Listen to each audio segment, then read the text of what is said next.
Bon, les influenceurs à Dubaï vus par CNews. J'ai envie de faire un bingo. Est-ce qu'ils vont parler d'exil fiscal, les impôts, etc. Est-ce qu'ils vont être un peu sympathiques ou est-ce que c'est du CNews comme d'habitude? On écoute. Les influenceurs de Dubaï se sont soudain souvenus qu'ils étaient français, réclamant de la mère patrie qu'elle vienne les sauver. Ouh là là. Ils ont été moqués sur les réseaux sociaux, mais au fond, cette première réaction, est-ce qu'elle n'est pas révélatrice, Gabriel Cluzel? Tous ceux qui font mine de mépriser leur nationalité française, finalement, savent bien qu'elle est une puissance de protection. Oui, alors on dit qu'on ne se révèle que... Mépriser. Je sais pas si les influenceurs méprisent leur nationalité. Faut leur poser la question quand même. Bizarrement, ils re-aiment la France. Oh putain les gars, je sens que ça va vous activer le chat. Je sens que ça va vous activer tout ça. Dans l'adversité, eh bien eux, dans l'adversité, se sont révélés patriotes. Leur passeport, ils y tiennent comme la prunelle de leurs yeux. La bosse du patriotisme leur est soudain poussée quand ils ont entendu les bombardements iraniens. Alors, Dubaï, pour les influenceurs, a la réputation d'être un paradis fiscal. Ils peuvent profiter au maximum du fruit sonnant et trébuchant de leur influence, donc de leur notoriété. Aucun impôt sur le revenu, ni sur les sociétés. Et c'est un paradis tout court, disent-ils. Ils ne se font pas prier pour le faire savoir. Ils sont, de ce fait, l'instrument du soft power, d'ailleurs, de Dubaï. On voit que leur exonération fiscale, c'est d'ailleurs du donnant-donnant. Donc, ils vantent le charme de Dubaï et puis ils réinjectent cet argent qu'ils ont quand même collecté auprès de leurs followers, comme on dit généralement français, dans l'économie de Dubaï et pas dans l'économie française. Sauf que... Adrien, les gars, pause vite fait de ce petit papier. Est-ce que franchement les gars, Dubaï c'est de la merde? En termes touristiques, en termes de... C'est vraiment de la merde ou pas Dubaï? Parce que moi, désolé, je vois une carte postale magnifique, Dubaï shit. Est-ce que c'est bien ou pas Dubaï? Parce que moi, j'ai envie de visiter Dubaï un jour dans ma vie avant de crever. J'aimerais bien aller aux Émirats Arabes Unis juste pour me faire une idée de ce que c'est Dubaï shit. Dubaï, ça m'attire pas du tout. Mais moi, je suis pas vraiment attiré par Dubaï. Ce qui m'attire, c'est la promotion de Dubaï. De me dire, tout le monde va en Dubaï comme si c'était le paradis sur terre, nanani, nanana. À un moment donné, j'aimerais bien savoir si les voyageurs surcotent Dubaï ou pas. Faut que je me fasse un avis sur ça, tu vois. Je me fasse un avis. J'imagine un grand supermarché de luxe climatisé. Moi aussi, dans ma tête, Dubaï, c'est ça, genre. C'est un grand supermarché comme aux États-Unis, avec plein de magasins, mais encore plus grand qu'en France. C'est le seul, et il fait chaud, il fait tout le temps chaud, donc il y a tout le temps la climatisation. Chaud, froid, chaud, froid, chaud, froid. Him. Voilà. C'est lourd de ouf, mais les pauvres disent que c'est nul. Ah. Après, je vais aller à Dubaï, les gars, mais mon portefeuille, il sera rempli quand même. Je vais pas aller à Dubaï avec 1000 € en poche. Genre, voilà, tu vois ce que je veux dire. Je vais jouir de Dubaï, mon gars. Je vais tester tous les burgers, m'acheter des fringues. Je vais tester, je vais tester, mon gars. Faut le faire au moins une fois. Oui, voilà, c'est ça, au moins une fois. Genre, une fois, si l'expérience pue sa mère, ben, frère, je rentre chez moi, je lance un stream, je vais faire un story time. Ouais, les viewers, putain, ça pue sa mère, Dubaï. Non, n'y allez pas, et puis go next. Voilà. Ce week-end, le paradis a tourné à l'enfer, je vais lui poser la question, ça va être plus simple. Et c'est à ce moment-là qu'ils se sont rendus compte qu'ils étaient français. Et c'est vers la France qu'ils se sont tournés, agitant leur passeport, appelant au secours, et même outrés parfois que la France ne se bouge pas plus vite, demandant... Ah ouais, j'ai un petit papier. Les commandants des gardiens de la Révolution affirment que le détroit d'Ormuz est officiellement fermé et prévient que tout navire tentant de la traverser sera ciblé. Ok. Donc c'est officiel. Ok. Être rapatriés après l'annulation des vols à la suite des frappes iraniennes. Alors on peut comprendre, c'est vrai, leurs angoisses pour eux et pour leurs enfants, c'est évident. Mais sur les réseaux sociaux, c'est vrai que ce patriotisme d'opportunité a beaucoup agacé. Rappelons que c'est vrai qu'ils ont fui donc dans un paradis fiscal pour ne pas payer les impôts qui servent à cette protection, évidemment, différent qu'aujourd'hui ils réclament. Et il faut bien que cette protection elle soit permise par les impôts d'autres, ceux qui sont restés sur le plancher des vaches bien français. Il y en a surtout l'une d'entre eux qui a fortement fait réagir. En fait, j'ai la vision sur ce que dit CNews, mais qu'est-ce que ça me fait chier que ça vienne de CNews, les gars. En fait, j'ai un peu la vision. Je sais à quoi sert ce petit papier, parce que oui, dans le chat, vous l'avez dit vous-même, il y a une sorte d'hypocrisie chez les influenceurs. Ils ont quitté la France pour ne pas payer d'impôts et brandissent le passeport français en mode « Aidez-nous! Aidez-nous !» Je comprends, j'ai la vision. Mais ça me fait chier que ce soit CNews qui écrit ce petit papier. Ça me fait chier, les mecs. Ça me fait chier, voilà, je le dis. Il s'agit de Maëva Génam, j'espère que je le prononce bien. Attends, elle a dit quoi? Maëva Génam? Oh putain, attends, je vais réécouter la prononciation. Il y en a surtout l'une d'entre eux qui a fortement fait réagir. Il s'agit de Maëva Génam, j'espère que je le prononce bien. Cette star de la télé-réalité s'était fait remarquer dans une émission hautement intellectuelle qui s'appelait Les Marseillais. Elle s'est installée en 2024 à Dubaï. Alors, dans une story Instagram, donc, elle supplie impérieusement la France. Elle dit: on a tous nos passeports ici. On est des Français. Oh, la France, protégez-nous.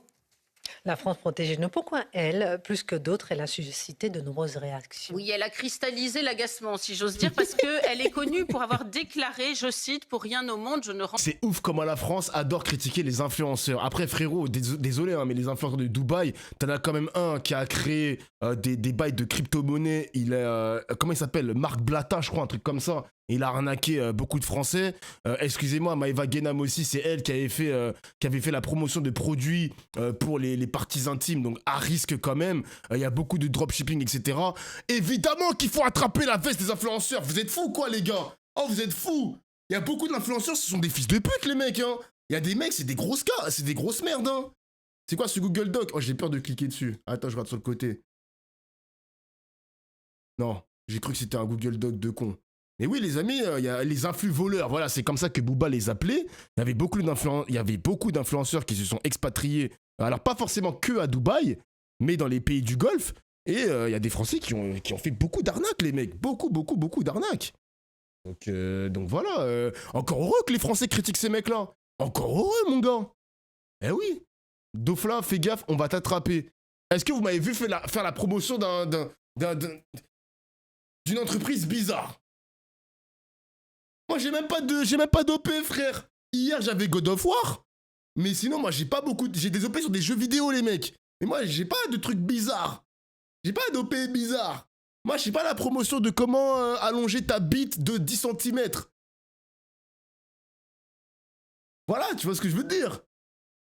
Moi, je suis tranquille, hein. La promotion des tueurs sur les séries comme Dexter. Ah merde, fait chier. Ne devenez pas des tueurs en série. Entrerait en France, pour rien au monde, visiblement ça se discute. Alors, de confession musulmane, elle a fait un pèlerinage à la Mecque en décembre 2023 et depuis ce jour a décidé de porter le voile tous les vendredis. Pourquoi je parle de tout ça? Parce que ça a fortement influé sa décision. C'est fake ça, les mecs. D'aller à... Ça a été démenti, les gars, c'est fake ce truc, c'est fake. Ça a été démenti par TF1. De partir à Dubaï, elle explique qu'il est bien plus facile de pratiquer sa foi dans une vidéo. On peut prier 5 fois, alors qu'une vidéo la monte sur un marché de Noël français où, dit-elle, c'est terrible, il n'y a que du cochon. Du reste, pour elle, son vrai pays, ce n'est ni Dubaï ni la France, c'est l'Algérie, parce qu'elle est d'origine algérienne. Donc, elle s'est déclarée dans une vidéo 100% algérienne. Et ça, c'était avant les bombardements. Hein. Et c'est là, dit-elle, qu'elle veut être enterrée. Elle a même écrit un testament dans ce sens. Elle dit, je cite, « Je ne veux pas du tout, entre guillemets, me faire enterrer en France. » Elle est d'ailleurs désolée, parce que comme elle est allée une parce fois... que tout le monde autour du plateau ouvre de grands yeux, parce que c'est... Voilà, non, parce que tout le monde n'était pas au courant de toutes les précisions que vous apportez. Oui, voilà, donc... elle a été loin, effectivement, dans ses propos. Donc vous comprenez que c'est pour ça que parmi tous les influenceurs qui ont appelé à être rapatriés, c'est elle qui a suscité le plus de réactions. Elle est d'ailleurs désolée parce que comme elle est allée une fois en Israël, dit-elle, et elle n'a pas le droit de revenir dans son pays, qui finalement n'est pas très sympa avec elle. Donc. Et curieusement, ce n'est pas ce pays auquel elle appartient à 100%, c'est à l'autre qu'elle appartient à 0%, mis à part un passeport. qui apparemment comptent pour du beurre, eh bien qu'elle appelle au secours. Alors convenons-en quand même, il n'y a pas beaucoup d'honneur et d'amour-propre dans son appel à l'aide. C'est un peu française quand ça l'intéresse. Après, les gars, Jure, un nouveau sub. mon esprit humaniste, en fait, ce qui me dérange avec ce papier, c'est que tu vois, j'ai la vision sur ce que veut faire CNews, mais dans ce cas-là, vous voulez faire quoi? Même si elle aime pas la France, elle brandit quand même son passeport français, vous allez dire, en fait, c'est quoi la conclusion de l'émission? C'est de dire, démerde-toi, on s'en bat les couilles, tu pisses sur la France et on va pas t'aider. Genre, je sais pas, dans mon esprit humaniste, je suis en mode, bon, allez, embarque dans Air France, pose ton cul sur le siège, et on va te rapatrier parce que, vas-y, on va pas te laisser crever non plus, tu vois. Non, c'est trop facile. Mais les gars, du coup, vous faites le jeu de CNews, parce que dans l'esprit de CNews, ils veulent exactement que vous réagissez comme ça. Ils veulent exactement que vous réagissez comme ça, les gars. Là, vous plongez dans leur narratif. Parce que ce papier, il sert à quoi, les gars? Ce papier, il sert à quoi, à part susciter le délire de « Ah, démerdez-vous, ces influenceurs de merde, ils ont pissé sur le bleu, blanc, rouge, et maintenant ils veulent qu'on les aide. Fou. Voilà, c'est ça. Faut pas tomber dans ce piège-là, les mecs. C'est ça, mon gars. La loi, elle est stricte et ne se base pas sur les sentiments. Bien sûr. Bien sûr. Parce que là, ils veulent qu'on fasse de la politique à travers nos sentiments et nos émotions. Mais les gars, il faut s'élever intellectuellement, tu vois ce que je veux dire? Maëva, tu te débrouilles. Après, Maëva, en vrai, Maëva, je te l'offre le billet. Je te l'offre le billet, hein. C'est parce que t'es finale de Ligue des Champions, sinon je te l'offrirai jamais. Non, je rigole, le mec qui part en couille, tu sais. T'as raison, Dofla, faut ressentir le problème. Mais bien sûr. Mais bien sûr. Bien sûr, mon gars. Alors du reste, ce matin, reprenant ses esprits, elle expliquait qu'elle voulait rester à Dubaï parce que finalement, on y est bien plus en sécurité qu'en France. En plus, les amis, en dehors des influenceurs français, faut savoir que les influenceurs français ne sont pas les seuls à être exilés fiscalement. T'as des entrepreneurs aussi, hein, des entrepreneurs, business angels, des mecs qui ont fabriqué des sociétés toutes prêtes à Dubaï ou même dans les autres pays où fiscalement c'est propre. Enfin, c'est propre. Fiscalement, c'est plus avantageux, pardon, mais eux, ils sont jamais mis en avant. Mais est-ce que CNews va en parler? Je ne pense pas. C'est parce que la meuf, elle est exposée aussi. Elle est exposée dans les réseaux sociaux que CNews en parle. Mais des entrepreneurs français qui consomment CNews et qui sont aussi potentiellement des mecs de droite et même d'extrême droite, et aussi ils brandissent leur passeport français en mode aidez-nous, aidez-nous, aidez-nous. Eh ben ouais, mon gars, hein. Tu veux que je te dise quoi? Faut les montrer, ces mecs-là, les financiers. Ben oui, les financiers, les mecs de la tech, les grandes banques, etc., les grands banquiers et tout. Tu veux que je te dise quoi, mon gars? Et dire qu'un pote à mon frère voulait proposer du taf à Dubaï, il m'en a parlé il y a quelques jours. Un pote à ton frère, ouais, c'est quoi ce niveau de... Savoir qu'elle a prêté main forte à la campagne électorale de M. Delogu. Là, c'est parce que c'est des Arabes. Hein. En toute logique, pour avoir plus de sécurité en France, et surtout avec le RN ou Reconquête qu'elle aurait dû faire campagne, mais visiblement, elle a fait un autre choix. C'est parce que c'est des Arabes qui l'exposent comme ça. Parce qu'elle fait l'objet d'un travel ban. Vous savez, c'est une interdiction de quitter Dubaï dans le cadre d'une affaire judiciaire de bagarre. Alors, on remarquera, c'est un peu curieux, qu'ils sont nombreux à avoir viré de bord à 180 degrés. Aujourd'hui, les influenceurs disent qu'ils sont très tranquilles à Dubaï, que ça se passe très bien. Certains disent qu'ils ont eu des consignes dans ce sens. Je ne sais pas. Mais curieusement, ce sont les pays qui la malmènent le plus finalement. Quel encens. Alors, dans un instant, on aura d'ailleurs la ministre déléguée en charge des Français de l'étranger, Léonore Carrois. Vous avez parlé de patriotisme d'opportunité. Entre parenthèses, on voit souvent ça dans la santé. Mais là, dans la sécurité, c'est plutôt rare. Ce n'est pas la première fois. Ça procède de la même logique. La même logique, voilà. Exactement. Mais ce n'est pas la première fois, effectivement, que des Français prétendent détester la France, font appel à elle. Non mais désolé, ça sert à rien de spammer mon stream. Hein. Je sais que t'as pas d'enfants, mais ces gens sont dangereux pour nos enfants, n'oublie pas. Ces gens sont dangereux pour notre jeunesse. Désolé, je ne veux pas de ça chez moi. Le mec, il est français, hein. Attends, mais c'est quoi ces messages de merde que t'as mis sur mon stream? Vas-y, dégage, ça y est, c'est bon. Elle, dans l'adversité et le danger. Oui, alors évidemment, je ne veux pas tout mélanger, on ne peut pas comparer des influenceurs, même s'ils ont craché sur la France, avec des terroristes, mais l'idée est simplement de voir l'inconscient, dans l'inconscient de tous ceux qui détestent la France, eh bien la France reste une patrie protectrice, même s'ils l'ont trahie. Par exemple, plusieurs dizaines de femmes françaises parties rejoindre l'État islamique et détenues dans des camps kurdes, eh bien, via leur avocat ou leur famille, ont demandé leur rapatriement en France, celui de leurs enfants. Là, on ne sait pas si rapatriement, dans ce cas, est le terme bien adapté. Et même si elles sont rapatriées, et si elles ont été rapatriées pour être mises en examen, eh bien, elles savent que les conditions carcérales seront de toute façon beaucoup moins rudes. On a eu aussi... Attends, j'ai pas compris. Pourquoi tous les fils de Satan ont les oreilles surdimensionnées, réalité ou coïncidence? C'est qui les fils de Satan? C'est qui? C'est qui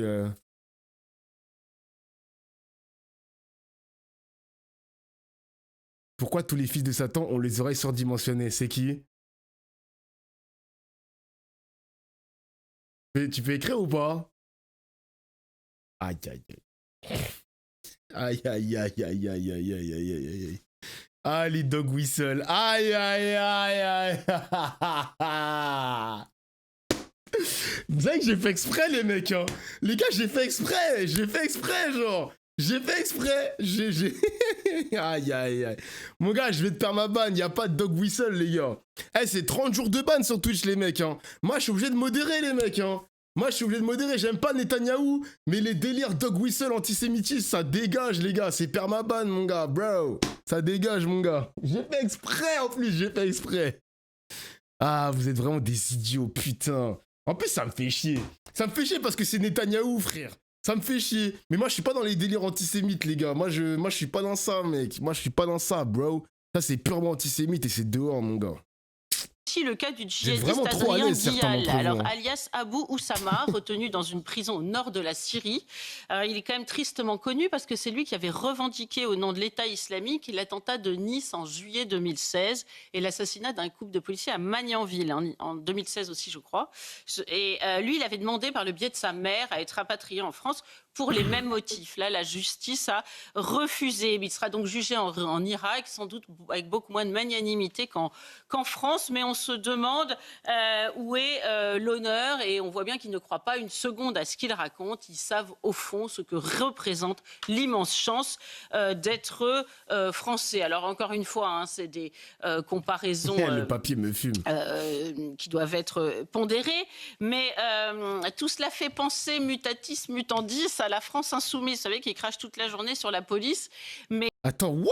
Attends, quoi? Attends, ils auraient ça à faire un grand écart avec la France insoumise, mais what the fuck? Et réclame sa protection dès qu'elle est bousculée sur les réseaux sociaux. Oh là là. Si la police tue, comme ils disent, écoutez, il faut s'en tenir à distance, c'est plus prudent. C'est pas ce qu'ils font. Et il faut savoir que cette protection, française offerte à ses ressortissants est un luxe précieux, mais qui a un coût. Parfois, pour sauver des vies, des ressortissants, eh bien certains donnent leur propre vie. En mai 2023, 2 militaires des forces spéciales, Cédric de Pierrepont et Alain Bertoncello, ont perdu la vie en libérant 4 otages, dont 2 Français au Burkina Faso. En attendant, il reste un otage français dans les geôles algérienne, le journaliste Christophe Glaise. Celui-là n'a pas été exfiltré. Le gageant de son sort est encore moins enviable que celui des influenceuses de Dubaï. Et pourtant, lui aussi, il a un passeport français. Merci beaucoup, Gabriel et Léonore. Le papier, fallait que ça tire sur une arabe, les mecs. Hein. Fallait que ça cible une arabe qu'on appelle Maëva Guénam. Putain, c'est fou, ça, quand même. Hein. Enfin, bref.